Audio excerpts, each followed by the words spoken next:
everything bubble is basically in the 2008 crash. It was basically caused, now correct me if I'm explaining this badly, but it was basically caused by a bunch of people chopping up mortgage-backed securities and then selling them. And then it got crazier because people would just be giving away any mortgages to anybody in order to continue to be able to sell their mortgage-backed securities. They didn't care how it was rated. And then beyond that, there was millions and millions and millions of dollars in bets upon each single securitization of like individual assets, and it ballooned this financial sector beyond belief, where people were just, it was like that scene from The Big Short where they're at the casino with Selena Gomez and Richard Taylor, and it's like someone's placing a bet on the bet on the bet on the bet on the actual bet, like. And that's how like the derivatives market essentially works. And so you're telling me that they've done this for essentially every single industry and financial asset that they can get their hands on over the past 10 years. Right. Now, I don't have, the evidence at every step of the process on all of the other bubbles. I can only make the claim, given what I've done with my work, with our work, the big team that has worked with me on this for years, led by the ultimate sheriff that needs to be at the head of the of the Attorney General of the United States. His name is William K. Black. But yes, there's a methodology to it. And you, by the way, nailed it in terms of the sort of quick elevator approach to some of the elements that are involved. But what you're missing in there, and this is what I've learned, and it took me years and years to get to this point, because prior to 2008, I was all in on the American system. I believed in free market capitalism. I believed that the law worked, that there would always be accountability, and I'm not naive, right? So I grew up in the 80s. I mean, we grew up looking at everything like Pablo Escobar in the South. We knew that the CIA was involved with, skimming off of drug proceeds to fund, geopolitical wars and gun running in the Middle East and that sort of thing. I mean, this was something that became a thing at that time period, right? Mm-hmm. And that was always kind of the shadow power, okay? But when it comes to actual financial engineering or financial fraud, there was a big thing that took place in the United States that actually was global, but it was really heavily concentrated in some specific states in the United States, primarily Texas and California, that was known as the savings and loan crisis. Mm-hmm. Now, the savings and loan crisis was primarily a commercial fraud scheme that had a lot of parameters in how this whole thing worked, but it led to a massive, massive run based on SNLs. And it was also involved with this first round of stuff. You might recall the movie Wall Street. You remember Wall Street and Gordon Gekko and that whole sort of, cacophony of how that generation was playing the game, greed is good. Yeah. Well, that was sort of a reflection of what was happening in the SNL crisis at that time, which was based on, for example, Drexel, Burnham, and Lambert, that was run by Michael Milken. And he was involved with what's known as junk bonds.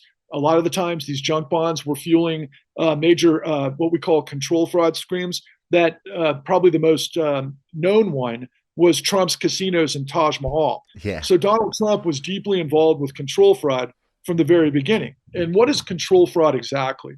Control fraud is when you have CEOs of banks that want to, based on modern executive compensation, increase their bottom line. Because in modern executive compensation, what you're seeing in real time with the millennials, with the nature of day trading and all of these things that hyper fuel the meme stocks and everything else. If you're a CEO of a bank, you make money when you have volume of loans, right, or assets or purchases and that sort of thing. And so when you put the sum total of it together, you have to include the notion of underwriting, because the whole point of banks is to create safety and soundness for the economic system. You provide liquidity to the marketplace to create all sorts of different types of, investment in capital that grows companies. But in real estate, what happens is you want to get as many loans as possible. And the only way you can do that is to start to mess around with your underwriting standards. If you mess around with your underwriting standards, you're going to get a higher volume of loans. And how do you do that? Well, you stop underwriting. So what you had prefaced earlier in the 2008 crisis, what we wound up was just insanity. So we had what were known as, a lot of people refer to the 2008 great financial crisis as the subprime crisis. Mhm. The inference is people got into loans that they couldn't afford, that they didn't understand, the sophisticated products, and then they got greedy and they got more loans than they could afford to pay back. And because everybody started getting these loans, that they crashed the economy. So let me just ask you this question, Josh. Do you think it's possible that millions of people who have no sophistication could somehow target the most sophisticated industry in the history of the world and pull an end round on them and collapse them? Do you think that's a possibility? Yeah, especially when you made the very good point earlier in reference to that a lot of the things I was talking about with the finance curse, that the best and brightest of America end up in Wall Street. They have the most intelligent, brilliant people working, like physicists, working in their like risk departments. Like these are not idiots who have had the wool pulled over their eyes. Like, Well, they created the technology that enabled what is like a fraud that people have known about for thousands of years. The way you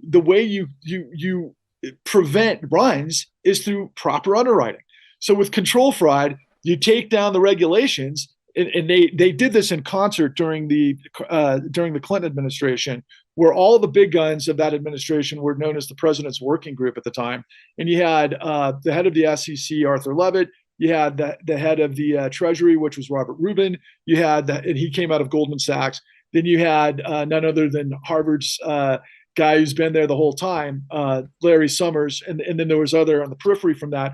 But what they did was they all worked in concert, particularly with Fannie Mae, to end the underwriting standards because they wanted to increase investment in turning up home ownership, the percentage of home ownership in the United States, because the idea in the United States is those who own their home are more likely to buy goods and markets in the marketplace, and then you increase, the broader economy. So that was the incentive. But it reaches a point where you only have so many good qualified borrowers, particularly when you destroyed your middle class. This is the same thing that happened in England, right? When you got rid of, the golden goose and you produce what the country consumes and you go into globalism, well, you got a problem with the actual equilibrium and the balance of supply and demand.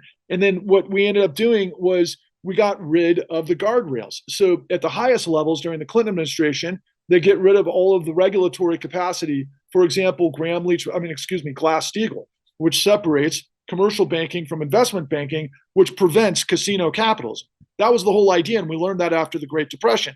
But then they got rid of other things that lead to what you were talking about, the derivatives market, which has taken over Europe. Mm-hmm. Europe is so deep involved with derivatives right now that I think that's what's going to blow up everything, and which looks like it blew up Credit Suisse last week, and potentially what's happening in the UK based on your pensions and the gilt and all of that sort of stuff. But all of it's the same thing, right? So it's the underwriting, it's the volume to try to get this stuff, because the guys up the food chain all get paid collectively on their bonuses from the fees accumulating from getting through deceptive acts and practices, which is a thing, which means lying, because you provide what's known as asymmetric information. You're not telling the consumer what the big picture looks like. You're giving the consumer the piece of cheese that's going to get them into a loan that they think they can afford. But meanwhile, they're not reading all of the terms of the 40-page documents because they're not attorneys, and they're getting set up to get chum in the water for shorts, quite frankly, in the housing industry.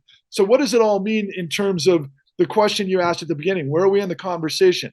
Well, if the whole thing is set up where you create perverse incentives through what we call Gresham's dynamic is when you reward the worst behavior, which creates a downward spiral. So the guys that are making the most money, getting the parking spot in front of the companies they work for, the big bonuses and everything that comes with it, those guys are doing everything they can to get the numbers up that they've got to reach by any means necessary, which means lying on the underwriting, which means lying on what they've got in there. And if they can move the ball fast enough through the situation, it's going to be somebody else holding the bag. And they call that I'll be gone, you'll be gone. That's a whole Wall Street and the city anachronism that's been going on since the 90s.